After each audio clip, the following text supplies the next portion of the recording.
Ante todo, buenas noches. Gracias por esta invitación. Gracias por primeramente, gracias a Dios por el privilegio de ser parte de este hermoso equipo.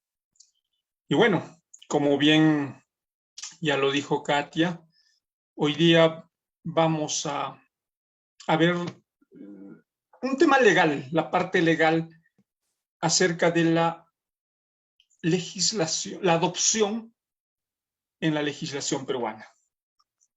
Nosotros sabemos que cada actuar que nosotros tenemos o llevamos a cabo en nuestra cotidiana vida que tenga relevancia de terceros tiene que ver netamente con el comportamiento, tiene que estar enmarcado dentro de una norma jurídica.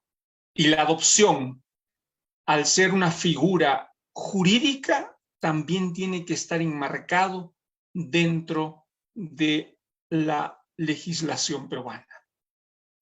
Pero yo quiero empezar con un texto, ya que creo que todos somos cristianos, y yo quisiera enmarcar que la adopción, que es una figura por la cual una persona, un niño o niña, que no es de la familia consanguínea, pasa a ser parte de la familia. Mis queridos amigos y amigas, quizás para entender qué es la adopción, tengamos que ir al libro de los libros, que es la Biblia. Efesios capítulo 1, versículo 5 dice: en amor, habiéndonos predestinados para ser adoptados hijos suyos por medio de Jesucristo, según el puro afecto de su voluntad. O sea, tú que me estás oyendo, somos adoptados. Y esto es en amor. O sea, partamos de que la adopción tiene que estar enmarcado más que del marco jurídico, tiene que estar enmarcado en el amor. Sin amor no hay adopción. Y el mayor ejemplo de amor nos dio nuestro Señor Jesucristo, porque tanto tú como yo hemos sido adoptados como hijos suyos. Ahora, habiendo enmarcado en el amor para comenzar la figura de la adopción, tenemos que hablar netamente ahora del amparo constitucional. Nosotros sabemos que cada nación, cada país tiene una constitución que es la norma de las normas, que es la ley de las leyes, también conocido como la Carta Magna. Ahora, la Constitución Política del Perú, en su artículo 4, protege a la familia y promociona el matrimonio. Ahora, este artículo dice: la comunidad y el Estado protegen especialmente al niño, al adolescente, a la madre y al anciano en situación de abandono. Dice especialmente y parte al niño. ¿Por qué? El espíritu de la norma, porque una cosa es la letra y otra cosa es el espíritu de la norma. O sea, ¿cuál es el trasfondo de esta norma? La nación peruana, entendiendo que los pilares de la sociedad, de una sociedad mejor, se enmarcan o se fundamentan en el niño. Si nosotros educáramos a los niños como debiera de ser, tendríamos una mejor sociedad. Y es por eso que el Estado protege especialmente al niño. Y nosotros vamos a ver las muchas figuras jurídicas que ha levantado el Estado peruano para proteger al niño. Pero déjenme decirles que como abogado litigante, es una pena ver la vasta legislación peruana, las muchísimas normas jurídicas que saca el Estado, con el único afán de proteger al niño. Pero en la vida real seguimos viendo niños desprotegidos. Por eso, mis queridos amigos y amigas, yo empecé, no con la parte, no con el amparo constitucional, no con la parte jurídica, sino con la esencia de esencias que es Dios. Las muchas normas jamás podrán reemplazar el amor. Y a pesar de que el Estado haya dictado, haya promocionado, promulgado normas a favor de los niños, de los adolescentes, nosotros somos los llamados a ponerlo en práctica y que no se queden en teoría. Entonces nosotros estamos viendo que la Constitución, la Carta Magna, la madre de las leyes, protege especialmente al niño. Y es por eso que el Estado peruano saca un decreto legislativo, que es el decreto legislativo número 1297. Este decreto es el decreto legislativo para la protección de niñas, niños y adolescentes. Ahora, ¿en qué situación esta norma, este decreto, ponemos en función? Cuando estos niños y estos adolescentes han quedado sin cuidados parentales o están en riesgo de perderlos.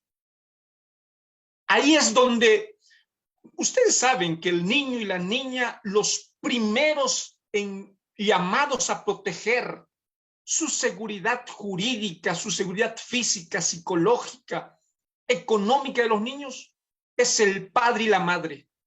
Y ahí el Estado se sustrae. El Estado no puede meterse, pero cuando este niño, esta niña, va a perder o está en riesgo de perder esta protección, ahí el Estado es que comienza a intervenir. Y mediante este decreto legislativo interviene. Y vamos a ver cuál es el objeto de este decreto legislativo. Dice, este decreto tiene por objeto brindar protección integral a las niñas, niños y adolescentes sin cuidados parentales o en riesgo de perderlos. ¿A fin de qué? De garantizar el pleno ejercicio de sus derechos, priorizando su derecho a vivir, crecer y desarrollarse en el seno de su familia. Pero por eso le decía, es que esta es teoría, esta es letra. ¿Qué pasa cuando el Estado no cumple con esto? ¿Qué pasa cuando el Estado hace todo para que el niño y la niña crezca en un seno familiar? Estamos hablando del seno familiar consanguíneo. Pero ¿qué pasa cuando esa familia se quiebra, se rompe? ¿Qué pasa cuando papá, mamá pierden el horizonte de estar al cuidado del desarrollo de sus hijos? Mis queridos amigos, además dice, este decreto ha de aplicarse a todas las niñas, niños y adolescentes privados de cuidados parentales o en riesgo de perderlos. Ahora, cuando este decreto dice que su prioridad es velar por el derecho de los niños a vivir, crecer y desarrollarse en el seno de su familia, es porque en primera instancia u opción no está la adopción. Como decía la Carta Magna, el Estado tiene que velar, proteger al niño, pero dentro de su familia. Pero cuando no sucede esto así, pasamos a ver el concepto que tiene este decreto como la familia de origen. Tiene un concepto y dice, familia de origen está conformada por la madre, el padre o uno de ellos, hermanos, hermanas, tutora o tutor. Y además, las personas con las que teniendo no vínculo de parentesco conviven o hacen vida en común. Ahora, esa es la familia de origen. Ahora, ¿qué es la desprotección familiar? Dice este decreto que la desprotección familiar se produce de hecho a causa del incumplimiento o del imposible o inadecuado desempeño de los deberes de cuidado y protección por parte de los responsables del cuidado de los niños, niñas y adolescentes y que afecta gravemente el desarrollo integral de estos niños o adolescentes.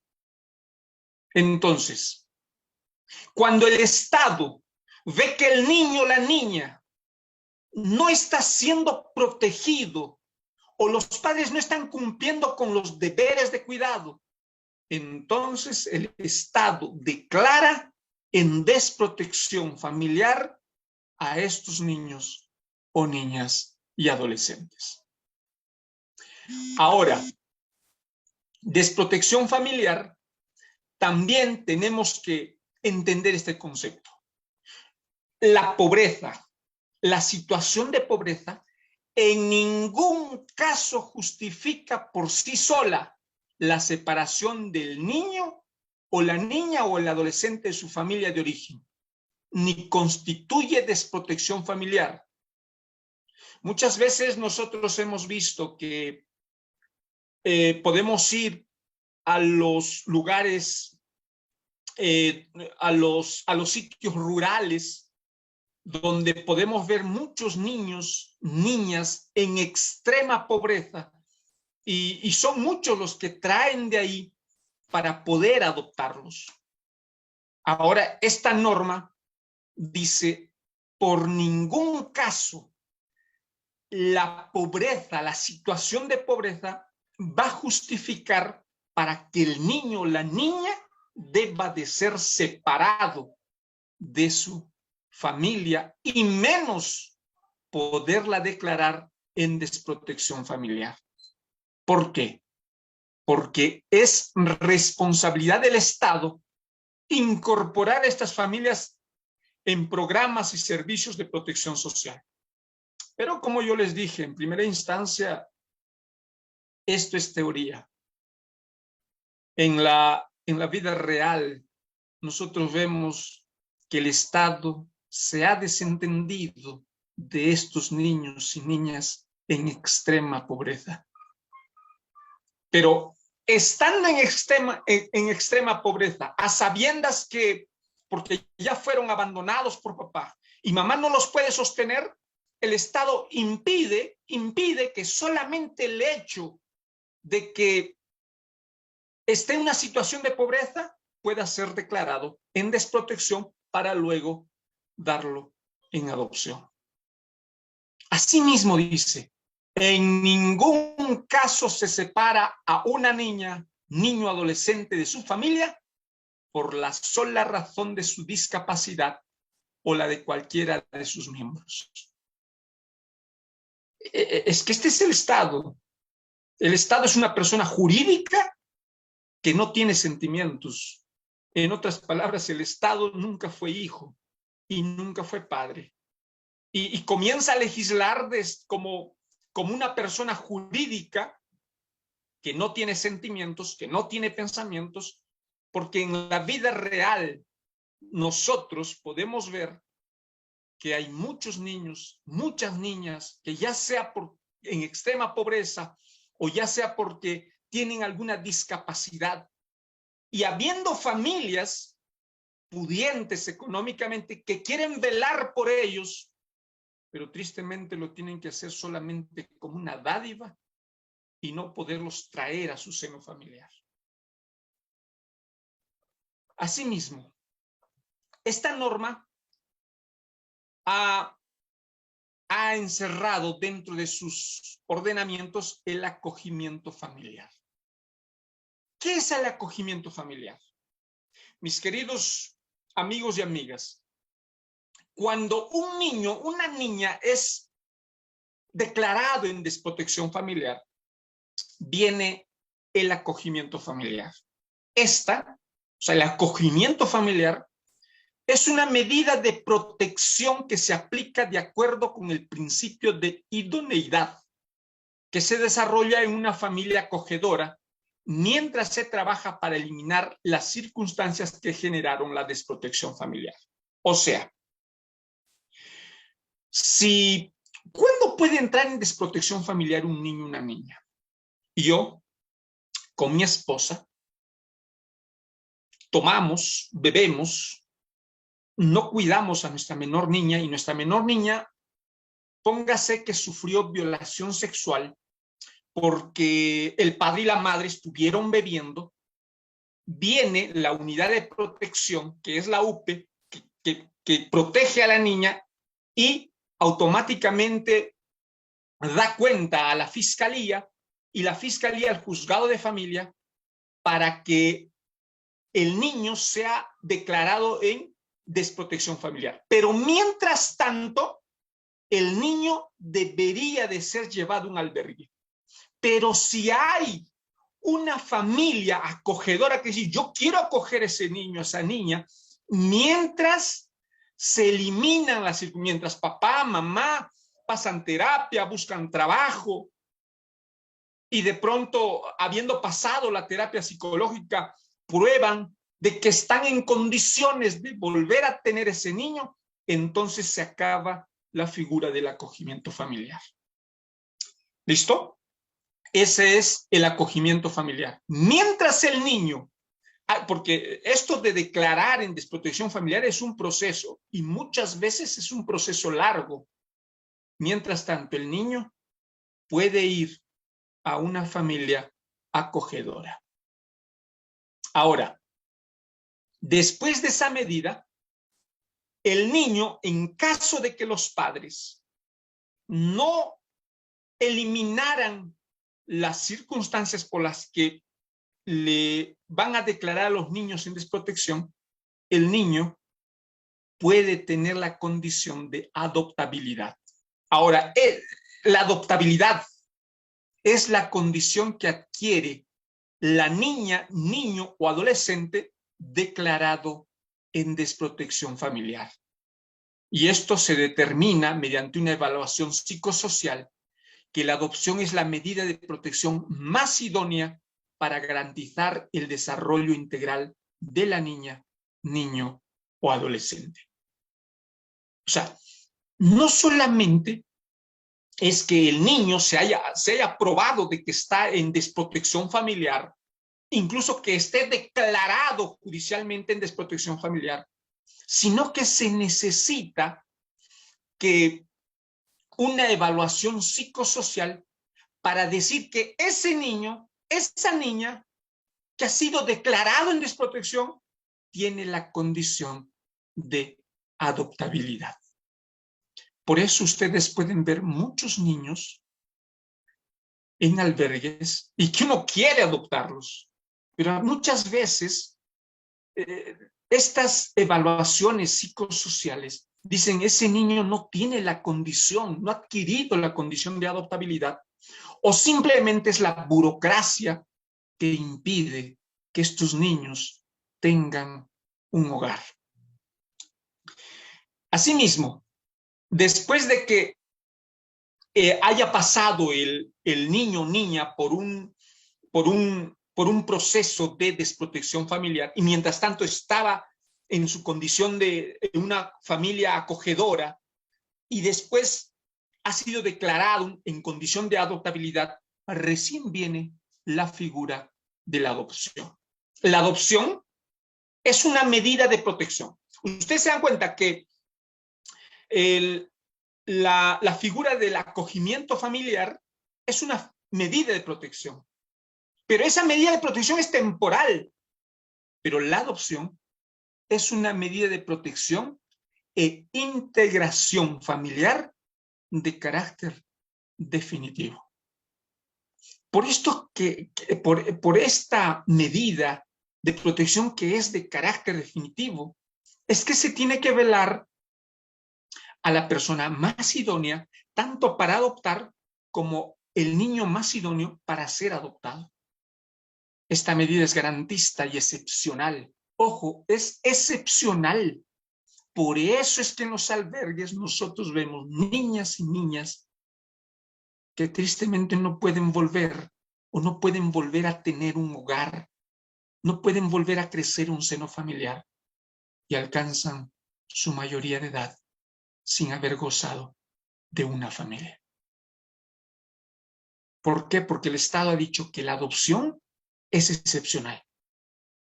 Tiene por objeto hacer efectivo el derecho a vivir en familia de la niña, niño o adolescente, declarado en estado de protección familiar y con estado de adoptabilidad.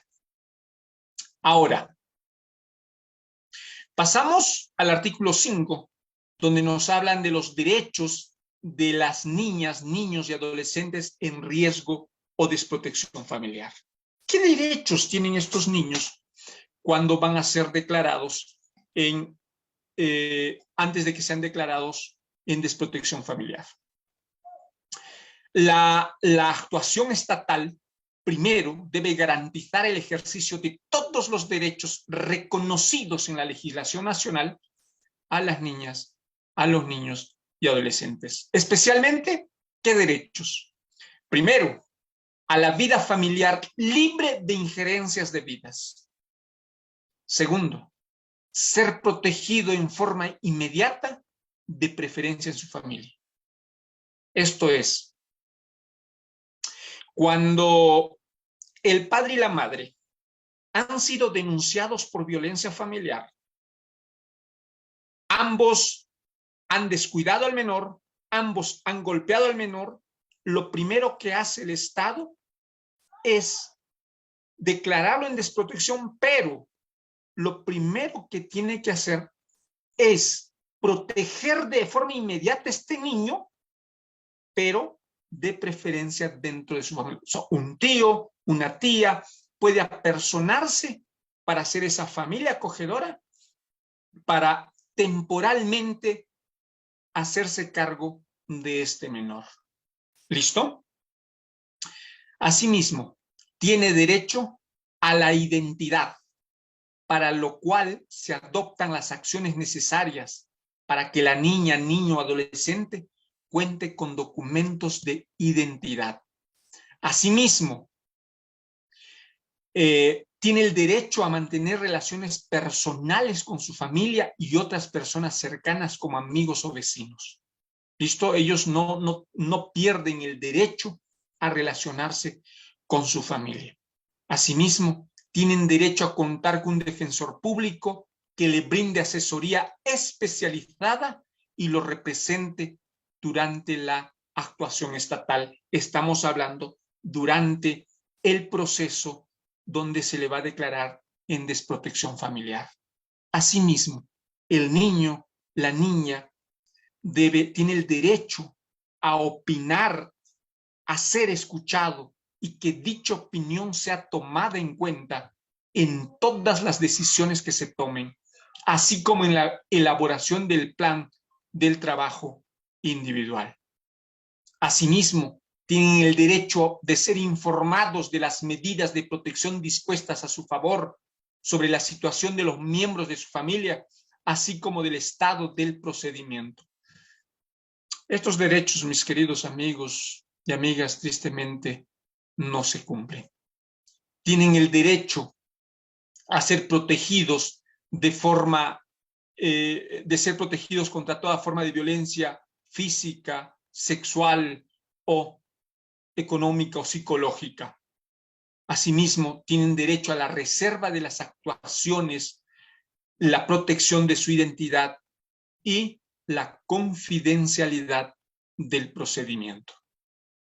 También ellos, los niños, tienen derecho a solicitar la variación o remoción de la protección adoptada. Si es un acogimiento familiar y no se siente cómodo o está siendo sujeto de bullying, de algún abuso, los niños pueden solicitar la variación o remoción de la medida de protección que el Estado le haya dado.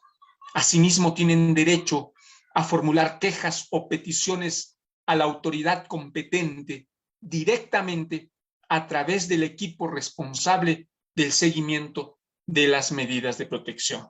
Tienen derecho a acceder a un servicio educativo que atienda a la niña, niño, adolescente, estudiante de acuerdo a sus necesidades y al apoyo educativo que requiera para favorecer la continuidad en su proceso de desarrollo y aprendizaje. Ahora, vamos a ver las medidas de protección provisionales. El artículo 59 de este decreto legislativo nos da las clases de medidas de protección provisionales. Las medidas de protección que tienen el carácter de provisionales son las siguientes. Lo que les dije. Primero, el acogimiento familiar y el acogimiento residencial. Ahora, ¿qué es el acogimiento familiar? Tenemos las clases de acogimiento familiar, tenemos el acogimiento familiar en familia extensa y el acogimiento familiar con tercero, el acogimiento familiar profesionalizado. ¿Qué requisitos yo necesito para constituirme en familia acogedora?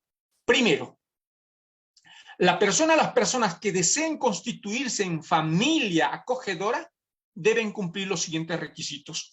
¿Por qué es importante ser familia acogedora? Porque es el inicio para poder ser una familia que pueda adoptar. Cuenta mucho el comportamiento que uno tenga cuando vaya a ser una familia acogedora. Y creo que tendría mayor crédito aquella familia que antes de adoptar ha pasado o ha sido primeramente una familia acogedora. Ahora, ¿quiénes se pueden constituir en familia acogedora? ¿O qué requisitos deben reunir? Primero, contar con mayoría de edad. Segundo, acceder de forma voluntaria a ser familia acogedora. Los cónyuges o convivientes deben presentar la solicitud de acogimiento familiar en forma conjunta. Asimismo, se recibe la opinión de las hijas o hijos de la familia en función a su edad y grado de madurez, así como de los miembros que residan en la unidad familiar. O sea, no solamente basta que papá y mamá hagan la solicitud, sino también se va a recibir la opinión de los hijos, de las hijas, o si está el tío, la tía o algún abuelito, abuelita, van a tener o se va a recibir su opinión. ¿Listo? ¿Qué otros requisitos más? También disfrutar de un estado de salud física y psíquica que no dificulte el normal cuidado de la niña, niño o adolescente debidamente comprobado. Asimismo, como requisito debe haber recibido capacitación y evaluación favorable. Debe haber sido recomendada como idónea en el plan de trabajo individual por el equipo interdisciplinario a cargo. Asimismo, disponer de recursos necesarios para asumir los gastos de alimentación, salud, vivienda, educación y otros derivados del acogimiento, salvo que se trate de un acogimiento familiar retribuido. Porque yo pueda que pierda a mi hijo, mi hija y vaya a ser acogido en una familia, yo puedo seguir brindando económicamente los alimentos a mi hijo, aun cuando está ha sido acogido por otra familia. Si no hay una retribución, lógicamente la familia acogedora tiene que disponer de los recursos necesarios para el desarrollo del niño. Además, aceptar ser acompañados y evaluados en la implementación del trabajo individual. Esos son los requisitos para ser familias acogedoras, entendiéndose que el acogimiento familiar es temporal, no es definitivo como la adopción. ¿Quiénes están excluidos de ser familias acogedoras? No puede otorgarse acogimiento familiar a la persona o familia que, primero, registren denuncias, antecedentes penales o judiciales por la comisión de delitos en agravio de las niñas, niños o adolescentes, o delitos que conlleven a la suspensión o pérdida de la patria potestad, hayan sido sancionados con suspensión o pérdida de la patria potestad, o hayan sido removidos de la tutela o acogimiento de hecho por mal desempeño. Asimismo, se haya revocado su calidad de familia acogedora por las causales señaladas en los incisos A, B y D y del artículo 66. ¿Listo? Entonces, estas son las exclusiones. No se puede otorgar acogimiento familiar a los que registren denuncias, hayan sido sancionados, asimismo, hayan sido sentenciados por actos de violencia familiar, registren incumplimiento en sus obligaciones en materia alimentaria, registren incumplimiento en el régimen de visitas a sus hijos o hijas menores de edad. Yo creo que esto es por lógica, porque no es lícito ni lógico que yo vaya a pedir ser una familia acogedora de un niño, de una niña que está pasando por un proceso de desprotección, cuando yo como padre no he cumplido con los alimentos para con mi hijo, o no he cumplido con el régimen de visitas, o he sido denunciado por violencia familiar, o hay delitos que yo he cometido en contra de un niño, niña o adolescente. Esas familias están excluidas de ser familias acogedoras. ¿Sí? Ahora, vamos a ver un poco sobre el procedimiento judicial de declaración de desprotección familiar, porque es muy importante esto, porque recordemos que el niño a adoptar tiene que haber sido declarado en desprotección familiar. Ahora, el juzgado de familia o mixto, dependiendo de la jurisdicción, debe emitir resolución judicial debidamente motivada, declarando, primero, la desprotección familiar de la niña, niño o adolescente, la pérdida de la patria potestad y la extinción de la tutela y aprobación o modificación de la medida de protección recomendada, de ser el caso, declara su adoptabilidad. O sea, el juez de familia es el llamado a declarar bajo sentencia o resolución judicial la desprotección del niño. Y al declarar la desprotección familiar, automáticamente los padres consanguíneos pierden la patria potestad, se les extingue de la tutela y también en esta misma resolución pueden modificar la medida de protección recomendada del niño, de la niña, incluso, de ser el caso, declara en esa misma resolución su adoptabilidad. Asimismo, en forma excepcional, puede declarar la adopción por parte de la familia acogedora. Por eso le decía, muy importante ser primero una familia acogedora, porque mientras dura ese largo proceso de desprotección familiar, en esa misma sentencia, una vez que excluye la patria potestad de los padres consanguíneos, Incluso el juez puede declarar la adopción en ese mismo acto por parte de la familia acogedora. Y esto es cuando lo recomiende el equipo multidisciplinario o la autoridad competente. La inexistencia de desprotección familiar, ordenando el retorno de la niña, niño o adolescente a su familia de origen y, de ser el caso, ordena el inicio del procedimiento por riesgo. Esta declaración restituye los derechos y obligaciones inherentes a la patria potestad o tutela. En ese proceso de desprotección familiar, también puede el juez ordenar el retorno de la niña, niño o adolescente a su familia de origen. Y lógicamente, con esto restituye los derechos tanto a los padres, que es la patria potestad o tutela.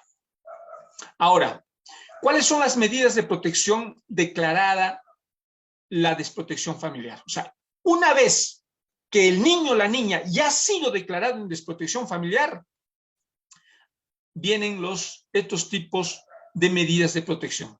Lo que les dije, el acogimiento familiar, mientras vamos evaluando al niño y a la familia a adoptar, el acogimiento residencial y la adopción.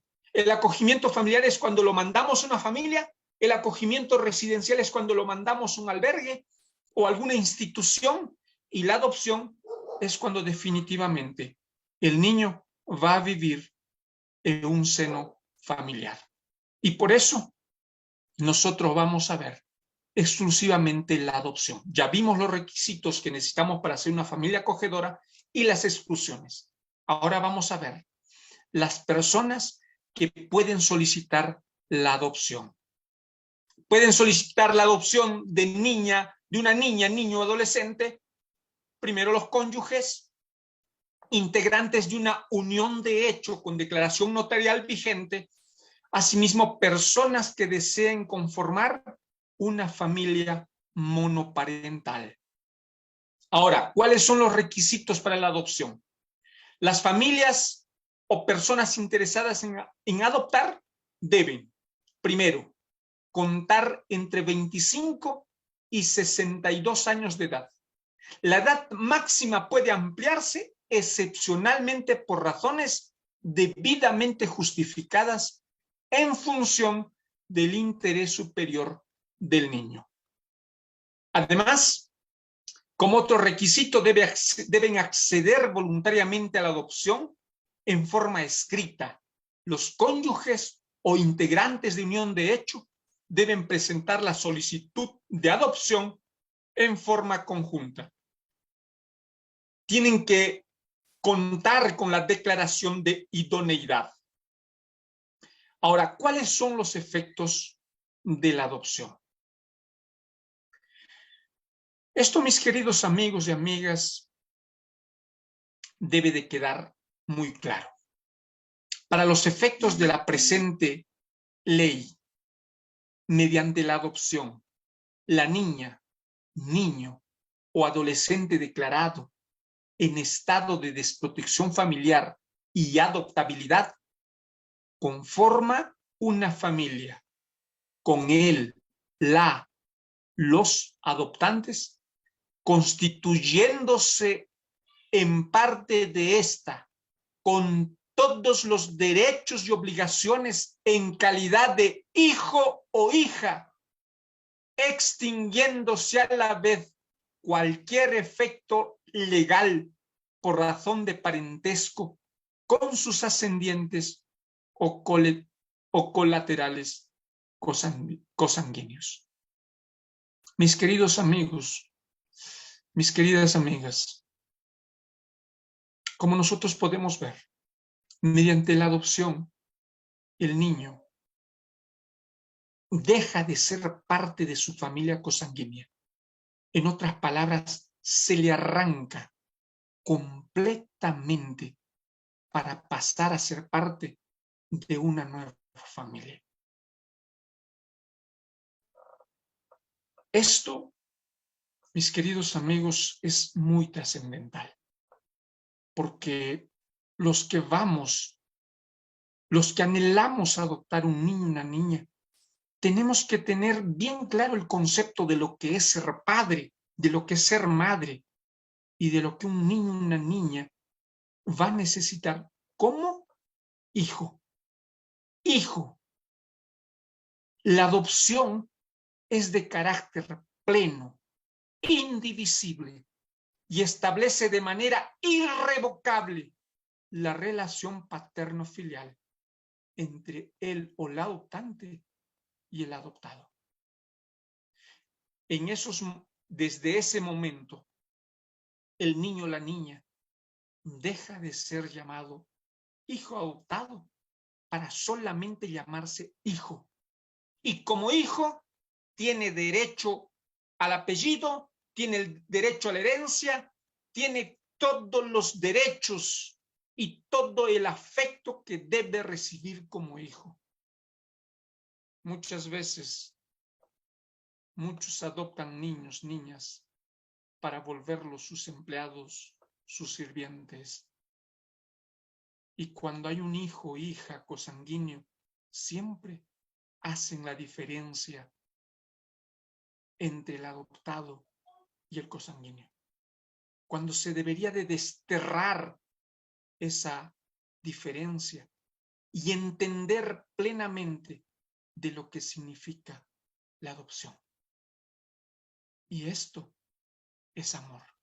Solamente el amor puede cubrir, puede curar las heridas de ese niño, de esa niña, que nosotros sabemos, todos nosotros un día fuimos hijos y ninguno de nosotros levantó la mano para nacer.